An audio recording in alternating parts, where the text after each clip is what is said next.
Well, hey guys, it's Friday evening, back in the shop here, and tonight is time to heat treat. So I'm just gonna walk you through what I do here, show you how I quench, and then put the blades into a cryo treatment. Try and say that 3 times fast. Overnight, and then in the morning I can pull them out of that and put them into a tempering cycle. So the first step in heat treating is to heat the blades up to critical temperature and quench them. Now, you've probably seen them do that on Forged in Fire, where they pull the blades out of the forge and they quench them in oil.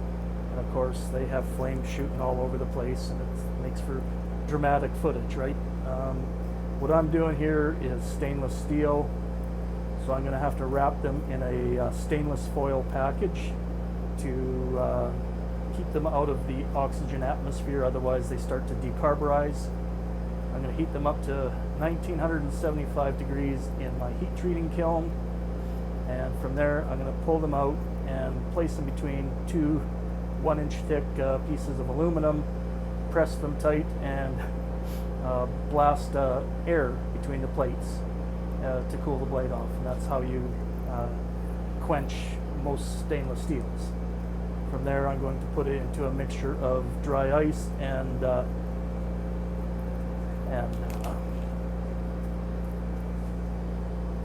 having a brain fart here.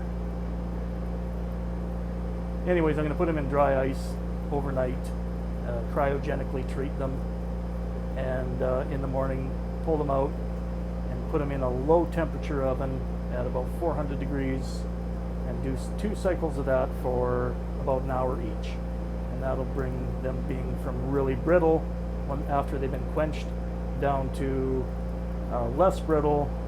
They'll still be hard to hold an edge. They're hard enough to hold an edge, but tough enough that they won't break easily. So I'm just going to get you guys turned around here, show you what I'm doing, and we'll go from there. Okay, so before I put them into the foil packets, I'm going to hit them with some baby powder, and this is to prevent them from sticking or welding themselves to the stainless foil packets. I've already washed them up nicely with some dish detergent to get all grease and everything off of them. And then we'll put them in the foil packets, seal them up so that they are free of an oxygen atmosphere, or next to as best free as we can get them. And then once my kiln is closer to critical temperature, I will stick them in the kiln, and they will soak at critical temperature for at least 10 minutes, at which point I'd pull them out and one by one plate quench them. And then once they're cool enough to handle, I'll unwrap them and put them in my dry ice mixture. So this is the foil packet. It's not tin foil, it's actually a stainless heat treating foil. It's quite expensive. I forget what I paid for this. Is like 10 feet of the stuff, and I think it was probably at least 80 bucks Canadian. We'll slide them in there just like so. Avoid punching any holes in the foil. So as soon as we knock a hole in it, then we allow oxygen into the foil packet. So I'll get these all stuck into the foil packets. I'll push them down nice and tight like this, bend this edge over and hammer it flat so that we get a nice tight seal.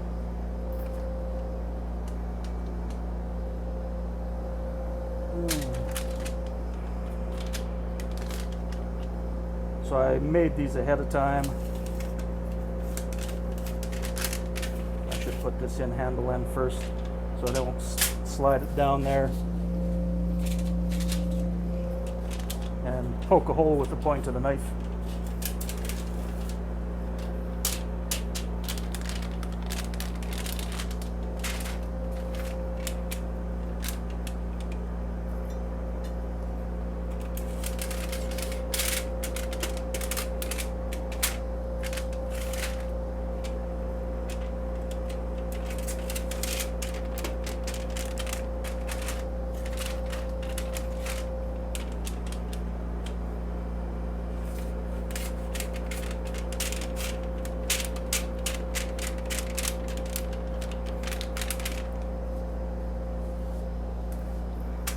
now my shop smells baby powder fresh.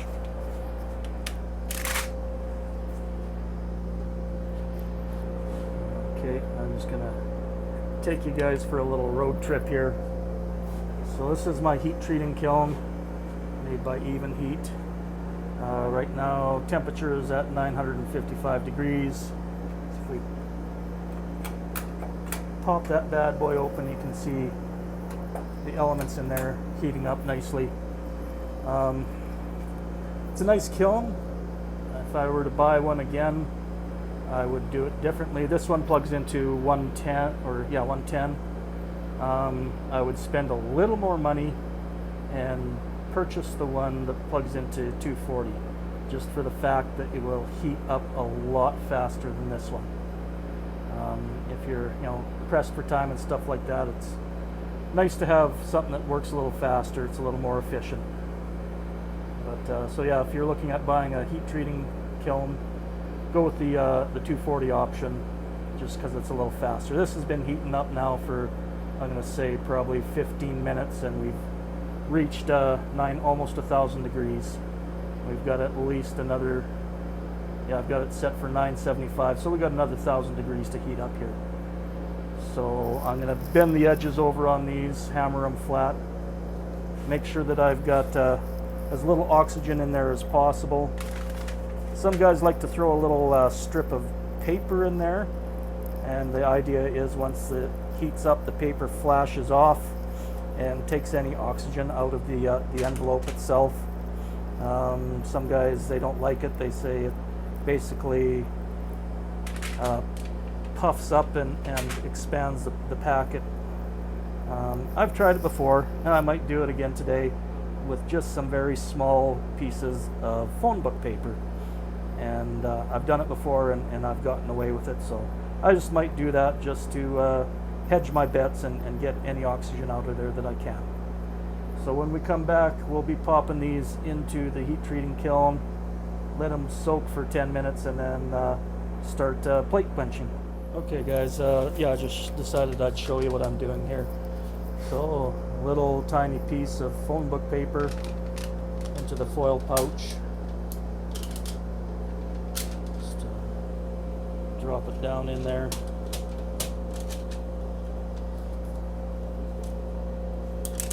Expand it so it gets down there far enough.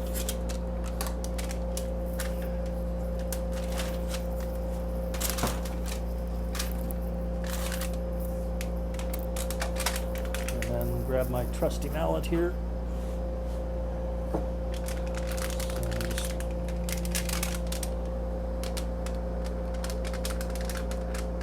Squeezing as much of the air out of there as I can.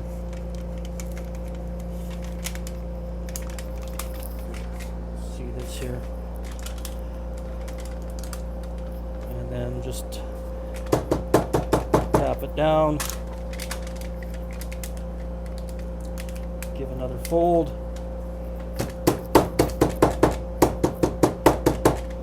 And that should be airtight. Hopefully I didn't poke anything through.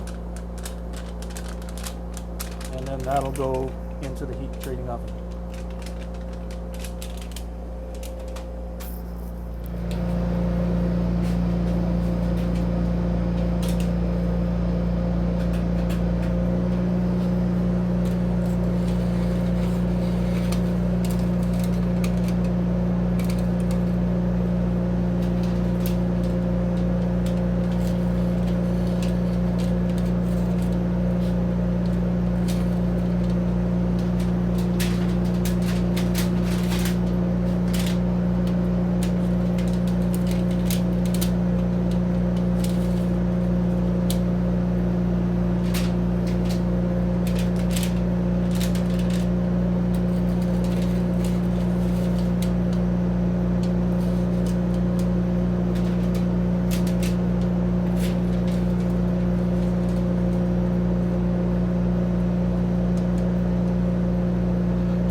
Okay, so we got them in the heat treating oven. It was up around 1100 degrees when I stuck everything in.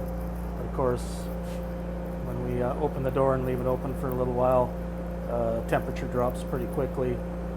So that has about another 1050 degrees to climb, and then it's got to soak there for at least 10 minutes, and then I will be pulling them out and putting them in a plate quench. So here's my little plate quench I've got set up. So this is just an old carpenter's vise, and I've bolted 2 pieces of 1-inch thick aluminum to them. And when I pull it out of the quench, slip the blade between there, clamp it down, and then hit it with my air gun and blow air between the plates until it's cooled down. Probably cooled down to about 400 degrees, because that's where the hardening kind of stops. Once that's cooled down, then I'll put it in the cryo treatment and leave it sit overnight. So while we're waiting for the kiln to heat up and soak for a while, just thought I'd show you a quick way to tell once you've quenched your blade to see if it's hard or not.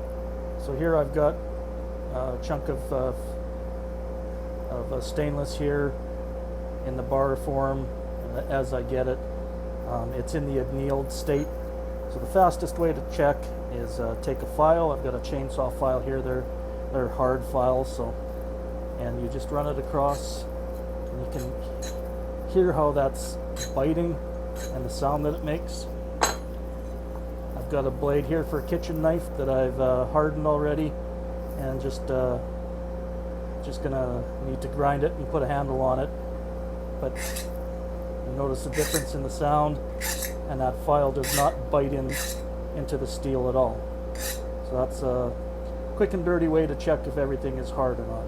Now, to test how hard it is, then a guy needs you can get Rockwell files that kind of give you a good estimate as to how hard it is. The files are up to, I think, a 65 degree Rockwell, or 65 degree Rockwell, and if it puts a mark on in your metal after you've hardened it, then it's in that range. Or else you get a Rockwell hardness tester. I've got one here I picked up at auction. I just got to get a set of weights for it and get it cleaned up and working, and then once I do that, I'll be able to tell exactly how hard these blades are. I suspect this one is probably sitting, I'd say, about a 62% Rockwell. Okay, here we go. It's quench time.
Okay, got them all quenched.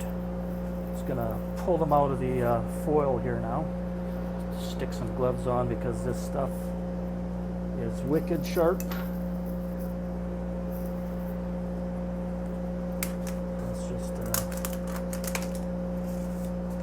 cut into that.